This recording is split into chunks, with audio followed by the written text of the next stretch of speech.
میں اپنے گاؤں کی مسجد کے علاوہ ہر جگہ رفع الیدین کر کے نماز پڑھتا ہوں. اچھا گاؤں میں نہیں پڑھتے ہوں گے؟ ہاں جی.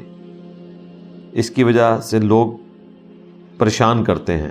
ہر حال میں رفع الیدین کرنا چاہیے یا انتشار سے؟ انتشار تو انہوں نے مچایا ہے نا جی. اتنا انتشار کھڑا کیا حنفیوں نے، لاکھوں کی تعداد میں جاتے ہیں حرم مکہ میں، امام کعبہ رفع الیدین کر رہے ہیں، یہ رفع الیدین نہیں کرتے. امام کعبہ اونچی آمین کہہ رہے ہیں، یہ اونچی آمین نہیں کہتے. تو انتشار تو انہوں نے کھڑا کیا ہوا ہے. تم لوگ جا کے کعبے میں بھی انتشار کرو، مسجد نبوی کے امام کے پیچھے بھی انتشار کرو، اور ہم یہاں سنت کو زندہ نہیں کر سکتے؟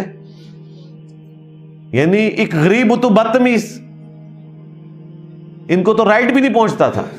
تو میں تو بالکل اس حق میں نہیں ہوں کہ آپ کوئی مسلک اختیار کریں. آپ کی خاموش دعوت ہے سنت کے مطابق نماز پڑھنا، بلکہ ہاتھ چھوڑ کے بھی پڑھا کریں.